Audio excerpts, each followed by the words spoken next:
Seja bem-vinda, seja bem-vindo a mais esse episódio do IDJF. Eu sou Gabriel Lopes Garcia e estou diretor de comunicação. Nesse vídeo, abordo os motivos pelos quais os espíritos dos gênios não produzem obras-primas por via mediúnica. Essa é uma questão deveras interessante que foi proposta para Allan Kardec na Revista Espírita. E a pergunta está colocada dessa forma: por que os espíritos dos grandes gênios que brilharam na Terra não produzem obras-primas por via mediúnica, como fizeram em vida, desde que sua inteligência nada perdeu? É uma questão muito bem elaborada, que parte do entendimento básico de doutrina espírita, de que nós conservamos a nossa individualidade no retorno ao mundo espiritual. Então, o indivíduo que é genial em alguma arte, com certeza conserva a sua genialidade de retorno ao mundo espiritual. A proposição aqui é no sentido de convencimento dos incrédulos. Se eu pego um grande autor literário, um grande escultor, um grande compositor de peça musical ou de teatro e por aí vai, qualquer dessas artes. Pega um expoente, se ele vem na qualidade de espírito e através de um médium ele produz novamente uma grande obra de arte, uma obra-prima, então isso é um baita elemento de convencimento a respeito dos incrédulos. A pergunta foi feita nesse sentido. O primeiro ponto que Allan Kardec trabalha é que a identidade dos espíritos é talvez um dos pontos mais escorregadios dentro do espiritismo prático. Nem sempre é fácil a gente ter certeza da identidade do espírito comunicante. Então esse é o primeiro ponto. Isso tem até um capítulo especial no Livro dos Médiuns, a tal ponto que Allan Kardec vem dizer que a identidade dos espíritos e muitas vezes é um aspecto secundário. E quando a gente está lidando com espíritos superiores, mais importante é a instrução que eles têm a passar do que o nome que está sendo assinado, porque a gente não tem como conferir. A Kardec chama atenção para isso. Se nós estivermos evocando gênios artísticos do passado, é muito difícil a gente comprovar que sejam eles. Já passou muito tempo, não tem pessoas próximas, não tem detalhes o suficiente para que a gente consiga desenvolver uma pesquisa, uma investigação para chegar à conclusão de que é o sujeito ali. O máximo que a gente pode fazer é aceitar a assinatura que ele está oferecendo e a identidade que ele está se propondo a colocar ali. Dizer o seguinte, olha, o que ele está produzindo, o que ele está falando, a maneira como ele está dizendo, combina com esse espírito, mas a gente não tem a certeza porque já passou muito tempo. Se a gente evocar o Shakespeare, por exemplo, qual de nós aqui conviveu nessa encarnação com ele? Nenhum de nós. A gente não tem detalhes, a gente não tem circunstâncias para comparar e verificar se é ele mesmo. Segundo problema que Allan Kardec levanta, junto com os espíritos, e a referência está aqui na descrição, é de que não é simplesmente o espírito chegar e fazer acontecer. O fenômeno mediúnico, minha gente, é um processo que envolve a intermediação de um outro encarnado.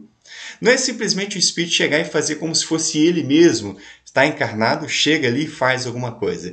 Ele vai intermediar o seu processo criativo com uma outra pessoa. Necessariamente, como toda comunicação mediúnica, ela fica marcada pela interferência desse médium. Vou deixar aqui até no card. A gente gravou uma aula específica sobre isso para um curso de mediunidade. O médium interfere no processo comunicativo, isso é natural.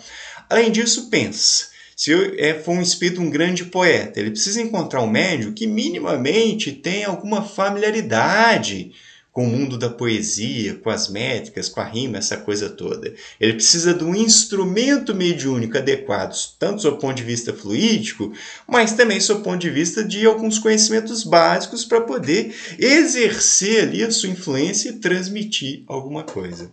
Ao longo da história a gente vê alguns médiuns que assinam o nome de artistas, às vezes em quadros, às vezes em outro tipo de produção artística.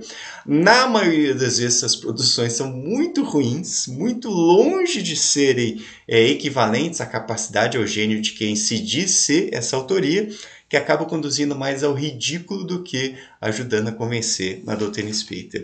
E um outro aspecto, e talvez o principal que Allan Kardec levanta, é o seguinte: ele vem dizer que um espírito familiar, um pai, uma mãe, um filho, um amigo, que vem revelar circunstâncias desconhecidas do médium, dizer essas palavras que vão ao coração, prova muito mais que uma obra-prima que poderia sair do próprio cérebro. Então, quando a gente está lidando com espíritos que nos são próximos, a gente tem muito mais elementos de convicção do que simplesmente produzir uma obra-prima via mediúnica. Tá aí as cartas, minha gente, psicografadas pelo Chico Xavier, que é o nosso grande exemplo, demonstrando de maneira bem forte, bem evidente, esse raciocínio de Allan Kardec. E ele completa assim: um pai cujo filho que chora vem atestar a sua presença e a sua afeição, não fica muito mais convencido de que se Homero viesse fazer uma nova Ilíada, ou Racine uma nova Fedra? Por que então lhes pedir prodígios de força que espantariam mais do que convenceriam, quando eles se revelam por milhares de fatos íntimos ao alcance de todos? Se a gente não está aí familiarizado com Homero, dentre outros, a gente pode pensar, não sei, no Machado de Assis. Para eu que vou buscar notícias de um familiar, para mim é muito mais interessante saber do meu filho do que ter um livro novo, magnífico, com toda a ironia clássica, refinada do Machado de Assis, pegando um exemplo brasileiro. Então, são coisas que a gente deve ficar atento. Provavelmente essas obras-primas vão produzir mais espanto do que convencimento das pessoas. Então, as comunicações íntimas produzem um efeito de convencimento muito maior, muito mais eficaz que se a gente insistisse em tentar receber obras-primas. Porque, além de tudo, seria misturar a ordem das coisas. O indivíduo estava encarnado, produziu isso, compete a nós, agora encarnados, na nossa vez, fazer as nossas produções artísticas dessa época e não ficar esperando que esses espíritos venham, através da mediunidade, fazer isso para convencer os incrédulos. É o meu recorte a respeito desse tema, a referência está aqui na descrição do vídeo. Desejo que seja útil para você. Peço para curtir e compartilhar esse vídeo, nos ajudando a divulgar a filosofia espírita.